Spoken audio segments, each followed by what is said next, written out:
Cheguei pra você. Vamos embora ver propriedades dos hidrocarbonetos. Estão prontos? Emoção total. Vê, pessoal, tu já sabe o que é um hidrocarboneto, né? Já sabe que é um composto formado por hidrogênio e carbono. Tu já sabe que ele não se mistura com a água. Logo, ele é o quê? Apolar. Então, vem comigo pra gente falar sobre hidrocarboneto. Olha aí. Uma questãozinha do Enem. Os hidrocarbonetos são moléculas orgânicas com uma série de aplicações industriais. Legal, Guga.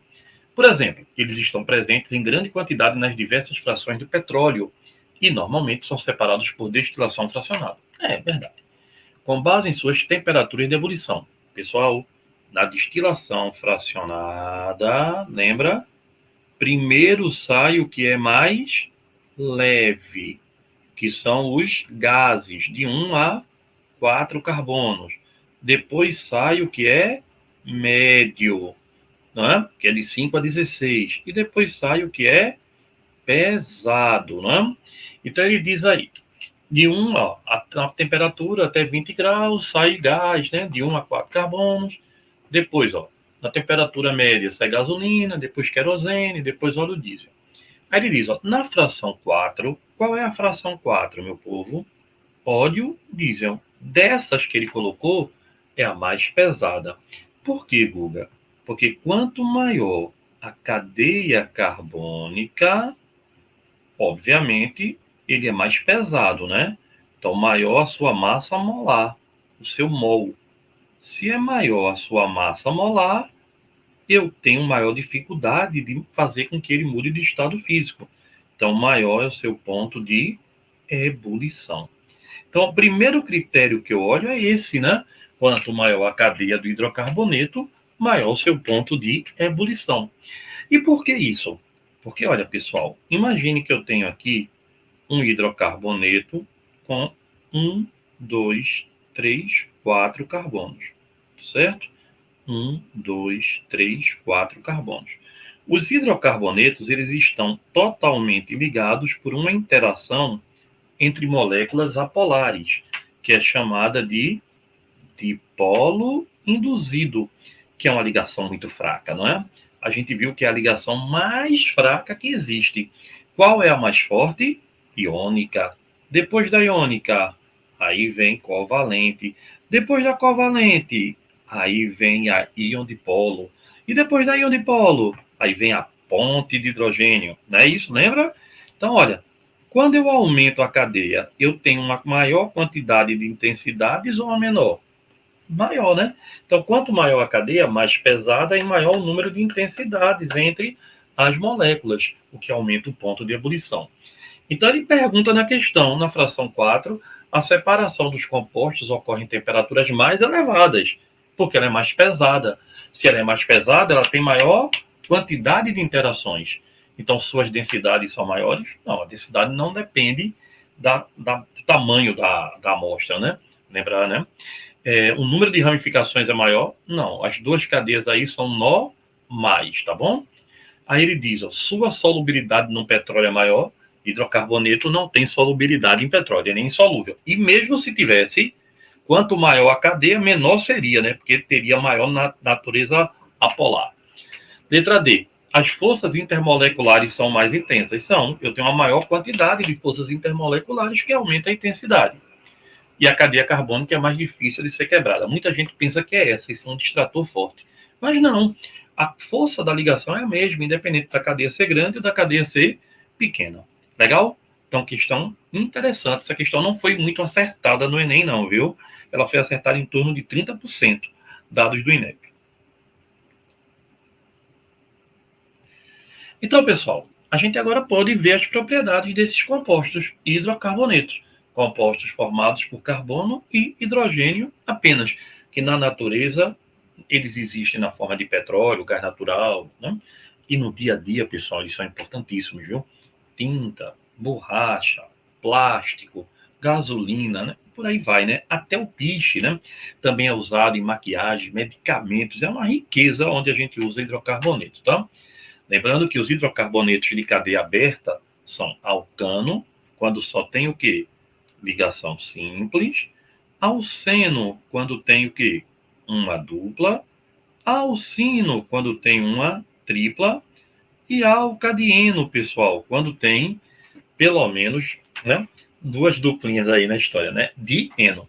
Lembrando que alcano também é chamado de quê? Para a gente, parafina. Não é aquele que se passa na prancha do surfista para não escorregar. Por quê? Porque não mistura com a água, né? Hidrocarboneto é apolar. Alceno é oleofina. Eita, Guga, óleo é alceno, é? Não, não. É por culpa da aparência, tá? Alcino é chamado de hidrocarboneto acetilênico. Lembra? Acetileno. Lembra o quê? Gás da solda, gás do maçarico. E o alcadieno é a borracha. Muito bem. Guga, como é que eu reconheço a fórmula de um alcano? Pela formulazinha CnH2n mais 2. Por exemplo, C4. Lembre que o número é o N, né? Então, quanto é o hidrogênio? O dobro mais 2. O dobro de 4 é 8 mais 2, 10. Se for um alceno, é apenas o dobro mais 2. Então, C4 seria C4H8. E o alcadieno e o alcino, ambos têm a mesma fórmula molecular. CnH2n menos 2. Só que um tem dupla e o outro tem tripla. Então, aqui, ó, por exemplo, seria C4, quanto é o dobro? 8 menos 2, 6. C4, quanto é o dobro? 8. Menos 2, 6. Então, a gente tem aí essa colocação. Cadeia fechada, ciclano e cicleno. E o aromático, o benzeno, né?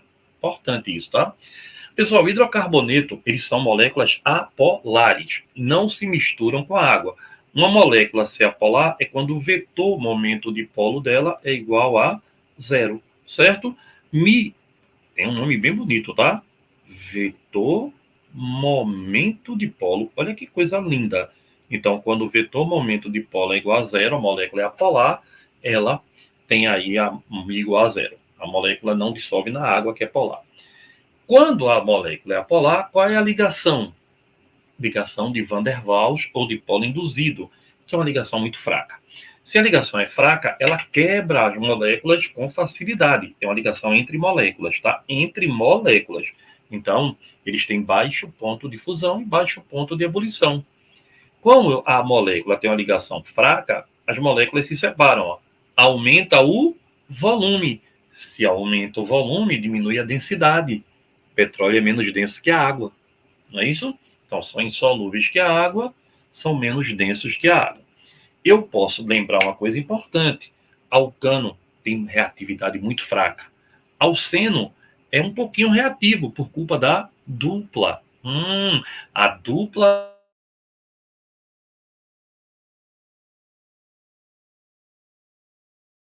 elétron pi, que é elétron livre. Livre reage. Então, a dupla tem uma reatividade maior. E na cadeia fechada, ele só é reativo se tiver 3 ou 4 carbonos, porque a cadeia está muito tensionada. Então, pessoal, primeira propriedade para lembrar é, quanto mais forte a ligação, maior o ponto de ebulição. Então, quem é a ligação entre moléculas? Moléculas.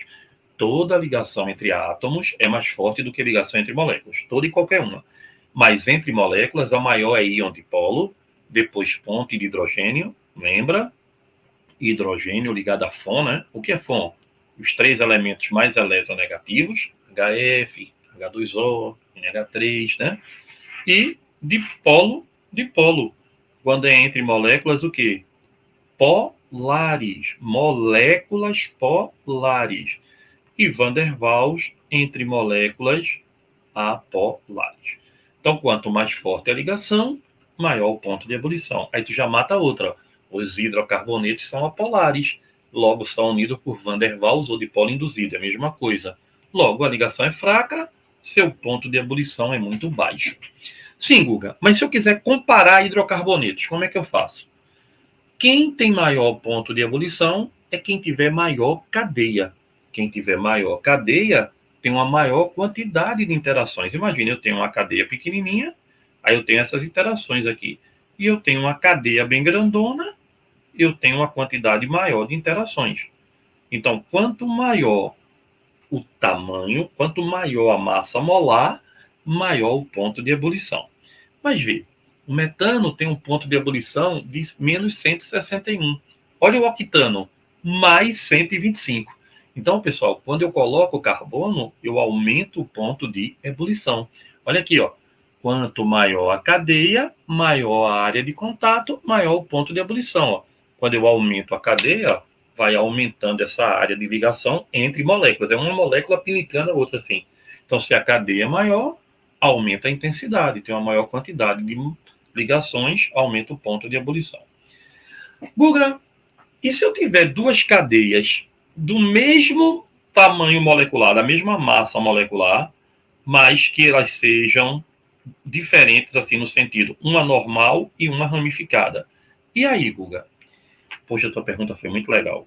Vê bem, imagine que eu tenho aqui uma cadeia C5H12.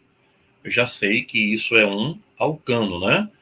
Como é que tu sabe? A quantidade de hidrogênio é o dobro mais 2 da de carbono.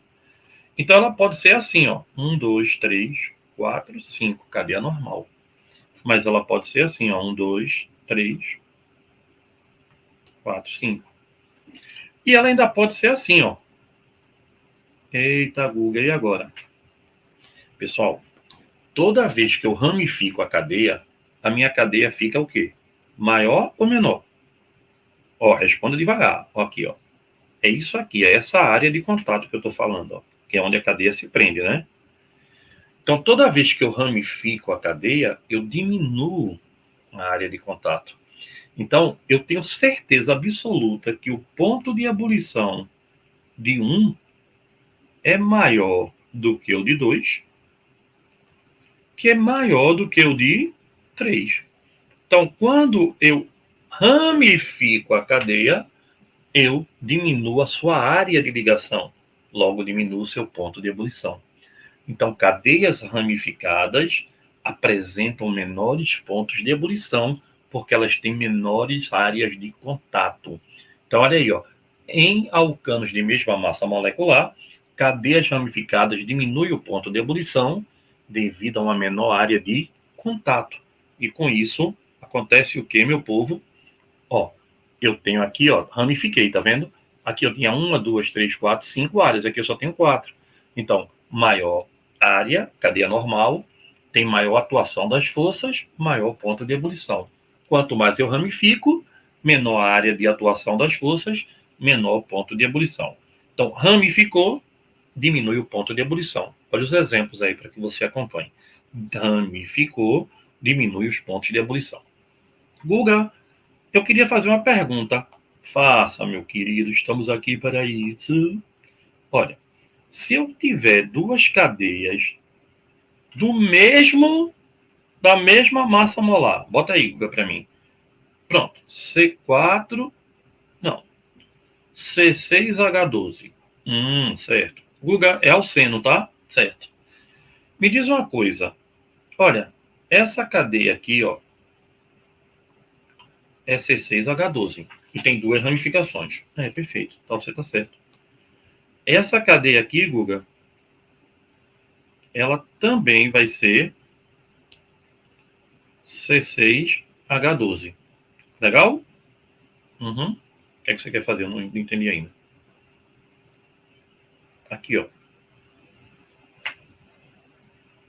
Vê. Uma tem uma ramificação, tem dois. A gente sabe que quem tem duas é menor. Então, essa daqui tem o maior ponto de ebulição, não é? É verdade. Então, eu entendi. Mas vê bem.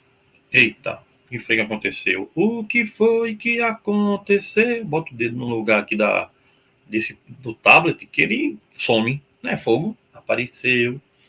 Agora aqui, ó. A minha pergunta é quando ele não for óbvio. É quando ele fizer assim para tu, ó. Fizer como, meu amor? Quando ele fizer assim, ó. Imagina que eu tenho essa cadeia aqui. Tenho essa. Tenho essa. Guga diz, essa daqui é C6H14 e essa também é C6H14. Então, eles têm a mesma massa molar. Mesma massa molar. Então, eu não vou saber. Por quê? Porque o primeiro critério é qual? Quem é maior tem maior ponto de ebulição. Tá. 2. As duas são igualmente o quê? Ramificadas. Como assim, Guga? Quantas ramificações tem na primeira? 2. E aqui tem quantas? 2. Eita. Então, tem a mesma massa, mesmo tamanho da cadeia, né? Porque as duas são ramificadas. E aí? Aí, pessoal, o critério agora é muito legal. Quantos carbonos tem? 4. Chegue no 2, que é a metade da cadeia, e divida. Me diga, essas duas cadeias têm uma diferença? Tem. A primeira é o quê? Simétrica. O que é ser simétrica, Guga? Um lado ser exatamente igual ao outro. E a de baixo não é simétrica, ela é assimétrica. Então, a simetria também vai determinar. Primeiro ponto, eu olho logo, quem é maior tem maior ponto de ebulição. Segundo, se ramificou, diminui o ponto de ebulição. Mas se a cadeia tem a mesma massa molar, tem a mesma quantidade de ramificação, lasquei-me. Não. Quem tem melhor simetria, ó, esse lado é igual a esse.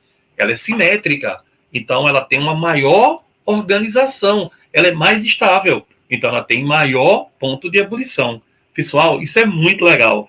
Quem é mais simétrico tem maior ponto de ebulição.